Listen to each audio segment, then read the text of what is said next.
नमस्कार साथियों, मैं आपका साथी अनिल गुर्जर। साथियों, आज के इस वीडियो में हम बात करेंगे जो कि बहुत सारे शिक्षक साथियों के द्वारा पूछा जा रहा था कि सर आदर्श नोटशीट जो है किस प्रकार से हमें डिजिगो पोर्टल पर उपयोग करना है और उसमें कौन कौन से बिंदु मुख्यतः लिखे जाने हैं। तो साथियों, ये जो आज के वीडियो में मैं आपको नोटशीट बताने वाला हूँ, ये एक आदर्श नोटशीट है जिसके माध्यम से पेमेंट जनरेट हुआ है और बहुत अच्छी नोटशीट यहाँ पर लिखी गई है। तो साथियों, यहाँ पर आप सबसे ऊपर ज़रूरी नहीं कि नोटशीट आपकी प्रिंटेड हो, आप हाथ से भी नोटशीट पूरी अच्छी राइटिंग में लिख सकते हैं। तो साथियों, जैसे कि यहाँ पर आप देख रहे हैं, सबसे पहले कार्यालय में अपनी संस्था का नाम लिखें, जैसे यहाँ पर लिखा गया है।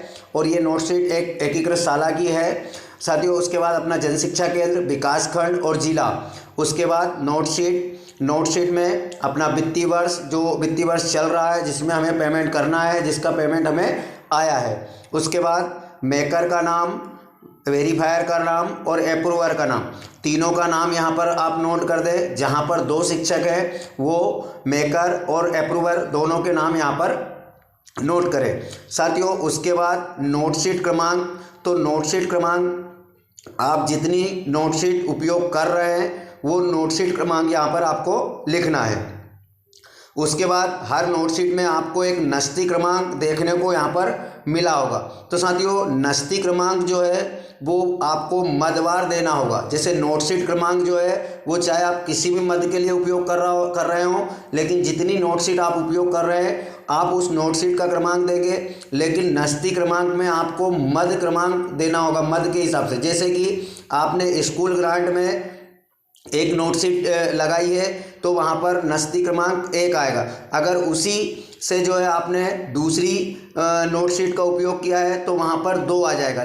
और अगर किसी दूसरे मद का उपयोग कर रहे हैं तो वहाँ पर भी नस्ती क्रमांक फिर पुनः 1 आ जाएगा। तो इस प्रकार नस्ती क्रमांक में आपको मदवार क्रमांक चलाना होगा।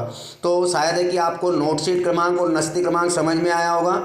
उसके बाद सामग्री सेवाओं के देयकों के भुगतान के संबंध में उपरोक्त विषय के अनुक्रम में स्वीकृत मदों के अंतर्गत स्वीकृत राशि में मध्य प्रदेश भंडारण क्रय नियमों का पालन करते हुए शाला प्रबंधन समिति के प्रस्ताव अनुसार निम्न विवरणानुसार फर्म या अन्य से शाला हेतु सामग्री सेवाओं का क्रय उपयोग किया गया जिसका भुगतान किया जाना है। भुगतान किए जाने वाले देयकों को स्टॉक रजिस्टर पर दर्ज कर लिया गया है। देयकों एवं अन्य दस्तावेजों के साथ नोटशीट समिति के सदस्यों की ओर अवलोकनार्थ एवं उचित आदर्शनार्थ प्रस्तुत देयकों का भुगतान किया जाना है।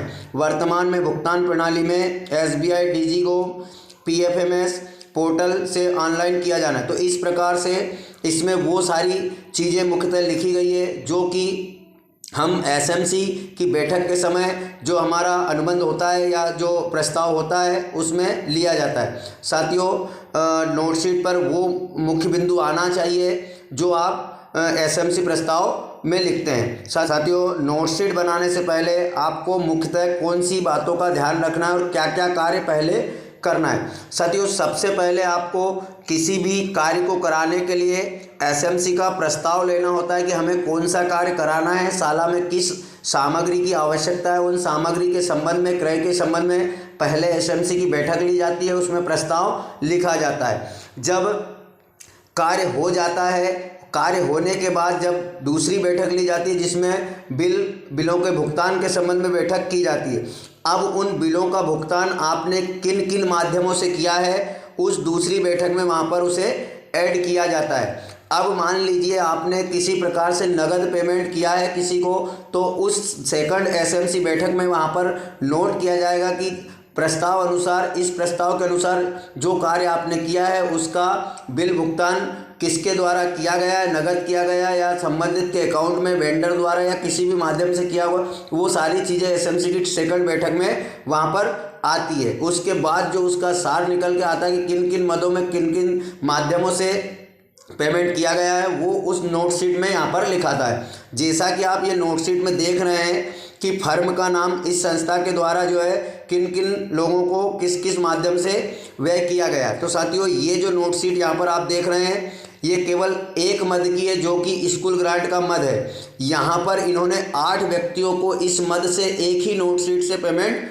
किया है। साथियों, एक ही नोटशीट का आप अलग अलग बार भी उपयोग कर सकते हैं। जैसे कि इन्होंने पहला पेमेंट जो था वो अलग तारीख को किया था, जैसे कि यहाँ पर सुनील कुमार यादव देख रहे हैं, तो इनको इन्होंने जो है 25/2 को यहाँ पर पे किया था। और तो इस प्रकार से उनके वेंडर में भी इस नोटशीट को लगाया गया था, और जो अन्य मदों को उन्होंने पेमेंट किया उसमें भी इस नोटशीट को उपयोग किया था। तो साथियों, आप एक ही नोटशीट में, लेकिन मद एक ही था। यहाँ पर आपको ध्यान रखना होगा कि इनका मद जो था वो स्कूल ग्रांट केवल एक ही मद था। अगर यहाँ पर कोई दूसरा ग्रांट से व्यय होता, जैसे कि इको क्लब व्यय होता या अन्य कोई मद होता, तो उसके लिए यहाँ पर इसमें जो है उसको ऐड नहीं कर सकते थे, उसके लिए दूसरी नोटशीट का उपयोग होता। तो साथियों, शायद आप समझ गए होंगे।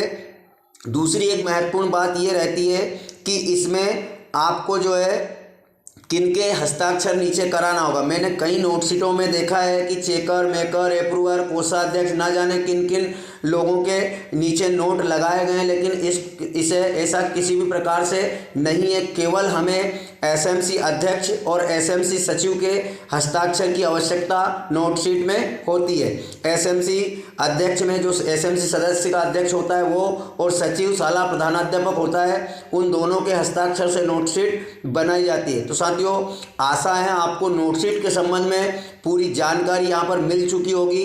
तो साथियों, मिलते हैं इसी प्रकार की एक महत्वपूर्ण जानकारी के साथ में अगले वीडियो में। इसको आप जो है अपने तमाम शिक्षक साथियों तक शेयर अवश्य करें, आपके शिक्षकों के ग्रुप में शेयर करें, ताकि उनको भी नोटशीट बनाने के संबंध में कोई कन्फ्यूजन ना रहे। तो साथियों, मिलते हैं अगले वीडियो में, तब तक के लिए जय हिंद।